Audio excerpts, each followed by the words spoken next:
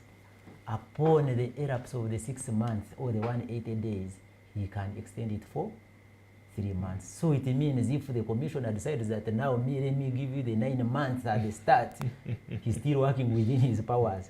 But of course the point is noted and the realignment is underway so that it can automatically, because they had looked at the renewal process, you give 6 months, then go into the extension. Remember this transaction was auto-converted, so that's why they had looked into maximizing the number of days, which are 280. Instead of saying we are giving you 2 months, 3 months, come back and extend, would be flooded with the extension requests and sometimes fail out, or some of them do forget. But in the meantime, like my colleague Bob has said, it's being rearranged and the system will be updated accordingly.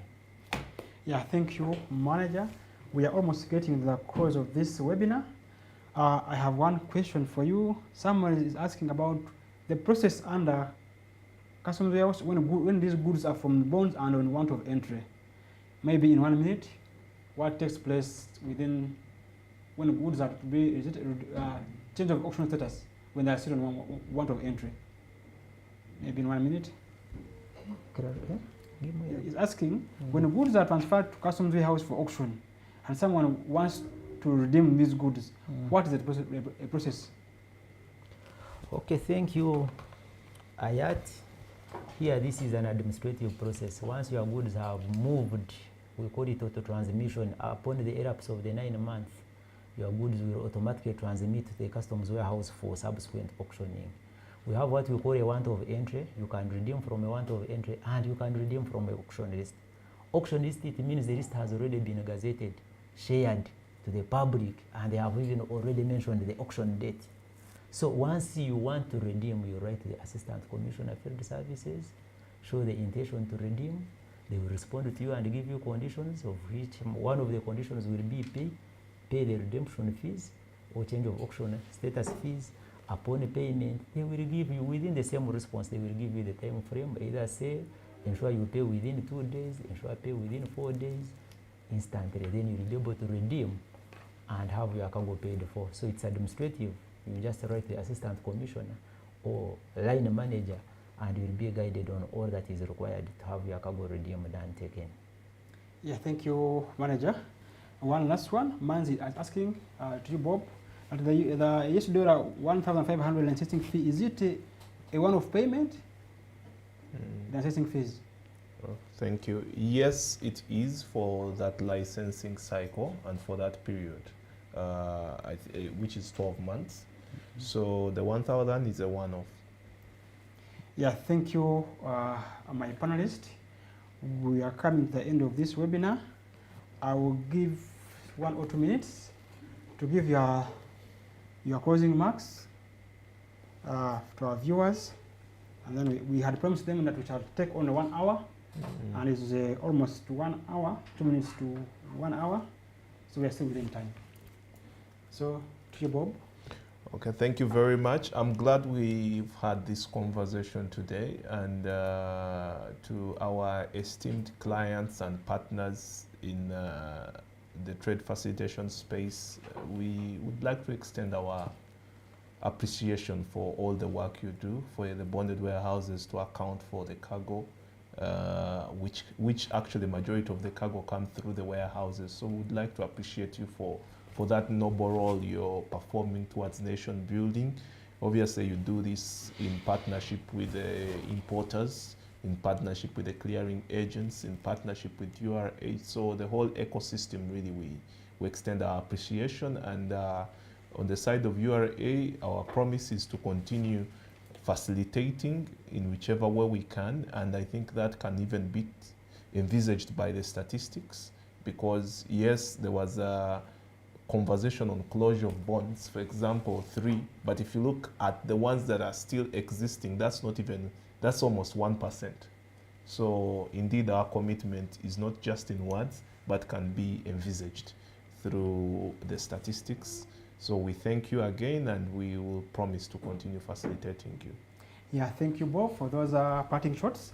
Before manager, you come in, Rita Nasos is asking, dear manager, kindly advise on entries that automatically generated a CW7, yet a consignment already paid taxes and even exited. This is Rita.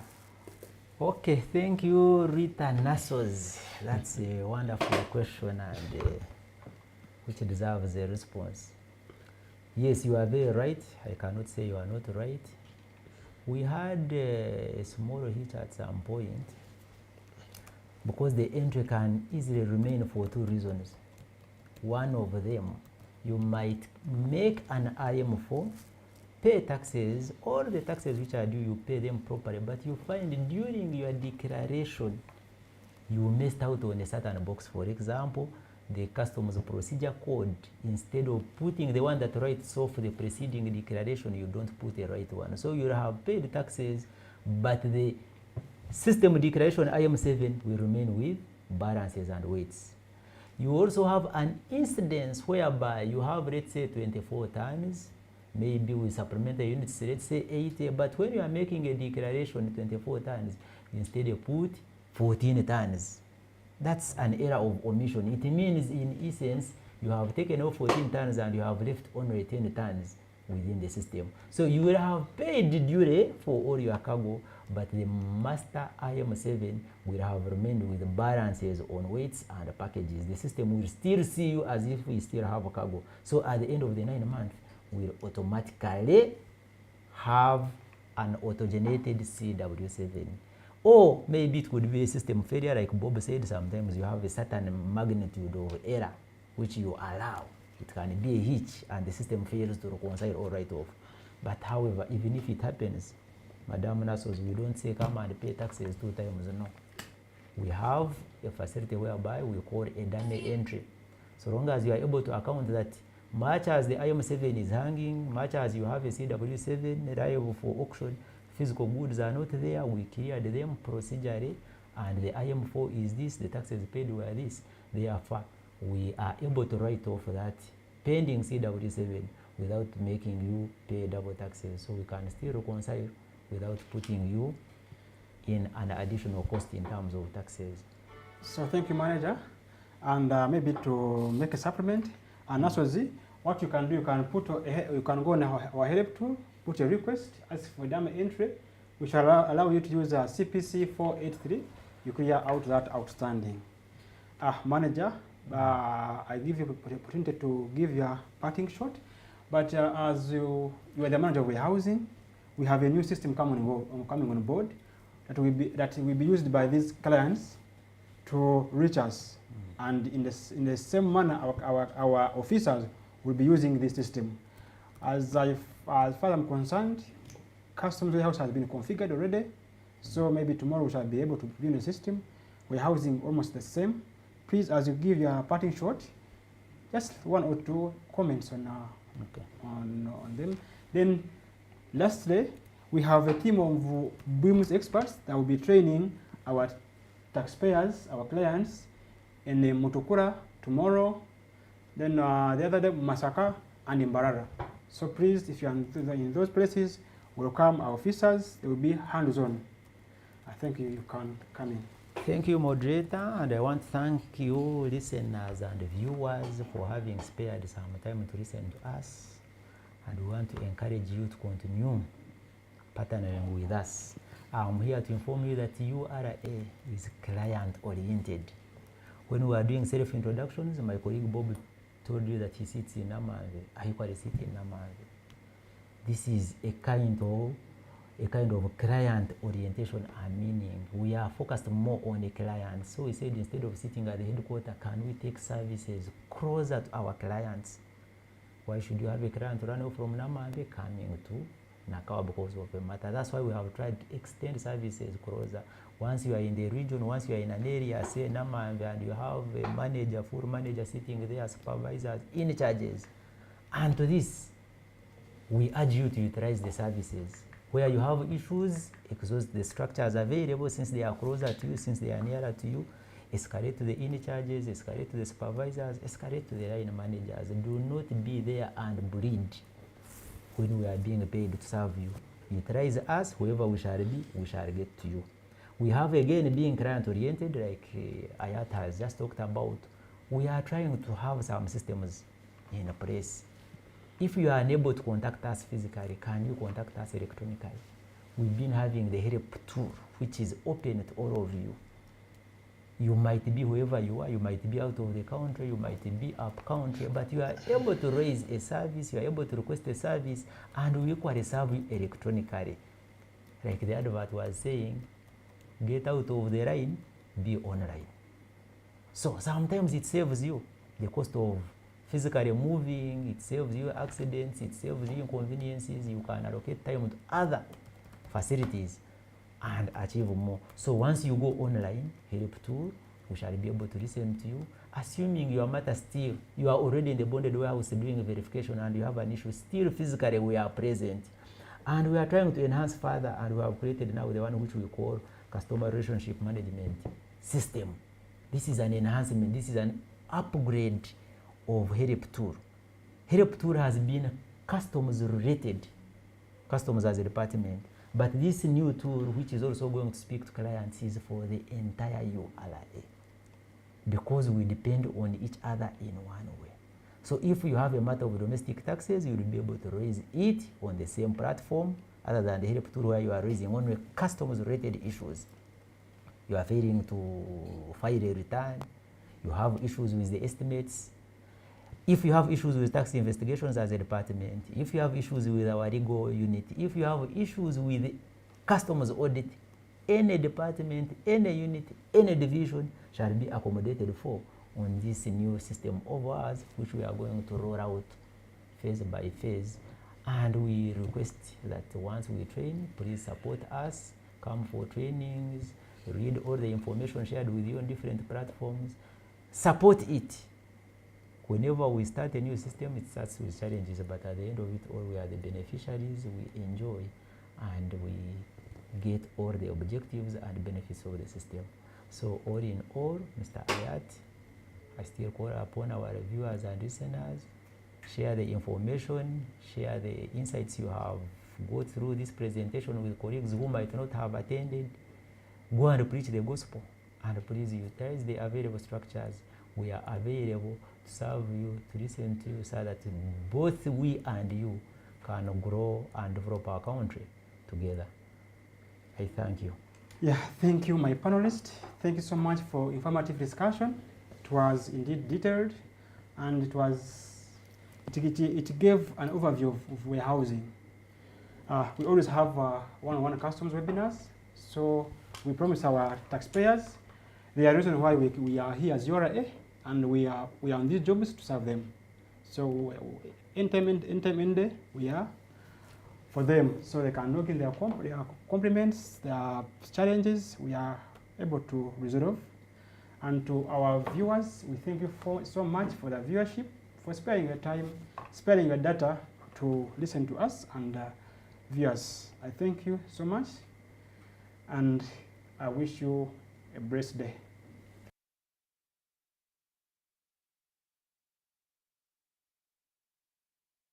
Uganda